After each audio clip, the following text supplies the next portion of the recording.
Sit. Good. Make sure that he waits for your permission to go into his crate. Go. Once he goes in, I've always met him. He goes in, he turns around, I meet him with a little Natural Balance sausage is what I have today, this lamb flavor he loves. And then I take off his prong collar and his choke chain when he's in the crate. Because if you don't do what we've been doing for the last 3 weeks and take off and put on his equipment when he's in the crate, he's going to be jumping all over the place. You're going to be trying to put it on. He's going to be struggling. He may be mouthing you. Sometimes he might do that. He might, and he's got these sharp little needle teeth since he's still a puppy. He might collapse and struggle or run away. And you don't want that to be a pattern now, because he's going to be huge when he grows up, and you don't want him doing that when he's 120 pounds or whatever he's going to end up being. So I always put on his little prong collar when he's in the crate. I also take it off when he's in the crate, because he's forced to stand there and just let you do it. And also, I'm giving him a little reward, so he's munching on that while I do it. So it's really easy. He just kind of stands there and lets me do it.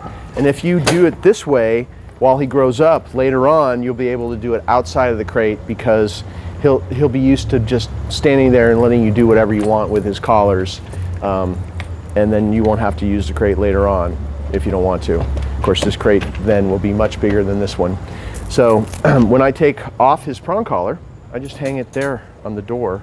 That way it never gets tangled up. You can put the choke chain and the leash wherever you want. I always use this choke chain just for safety, not for training. It's always, he's barking at me, wondering why I'm talking so much. Because just in case this prong collar ever comes off, sometimes you don't notice, but maybe you didn't put it on right. Maybe you only got it through one of the little holes here and it comes off. It might come off out in public. And then if it comes off, then the choke chain comes into play and you don't lose the dog. Otherwise, it's always hanging loose. So the choke chain's never going to be tight because it's looser than the prong collar. And this prong collar is the smallest size that they make, and it's still going to work better than the big, huge ones, because as you can see throughout the videos, we're only using it as a signal. Like most of the time, it's just like kind of to tap the brakes, like to slow them down a little bit if we're about to turn. There's no correcting, it's not causing pain or anything, but it's very useful to be walking him and have him not pull, and you see through all the other video clips how we're using it. So I would recommend you keep using this size prong collar, because the bigger ones are just, I think that they're less effective.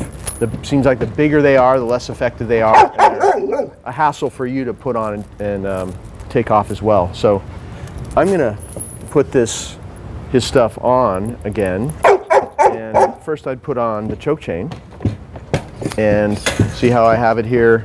I'm gonna just put my hand through it with a treat, and as he takes that treat, I just slide it over his head, and then I've got the prong collar already attached to to the leash, so you don't have to reach in and fumble with it. It's already attached. You just reach in and put it on like that, and he's waiting. He's supposed to wait at this open door. It's part of this crate routine. If he doesn't wait, you say no, and do a little token slam like that. So I'm going to give him a reward while this door is open, and then I'm going to reach in and just hook him up to this prong collar, and then I'm going to just hook the prong collar up to the choke chain, because if I'm going to take him out on the street or out in public, I always double up just for safety, and it's a good idea to do, because you never know what's going to happen, and you always want to be safe. And see how he's waiting? He'll wait at this open door. And if he does this, you want to give him another reward. Good. Always stick your hand in there. Don't give him food here, because he's going to have to stick his head out. So you want him to keep his head inside like he is now. So always give him the reward in there. Good. And of course, if he tries to come out, you say no, and give that a little token slam, and he knows what that means. So when you're ready to allow him to come out, you've already got the leash on, the collar. You just pat your leg and say, okay, and he'll come out.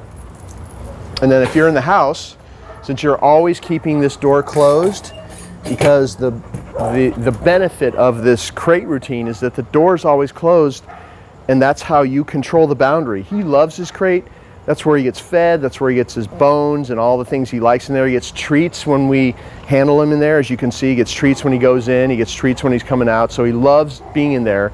And dogs are naturally den animals anyway. So you want to control that boundary. And he has to sit and wait for your permission to go in. And he has to wait for your permission to come out. You don't want to have him sit in there because you can't control that. But you can control him waiting at the boundary. So you control the boundary. And it's a tool for training. Come here, buddy.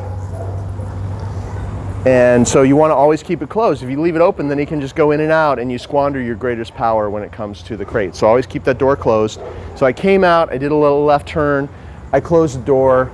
If I was going to release him in the house, I would say, okay, let's say we did that again, do this little left turn, close the door. I would say sit.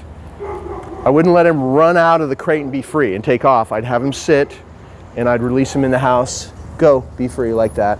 Or you could just walk him straight from the crate. You could walk him straight outside and take him for his walk or put him outside. Okay, let's go.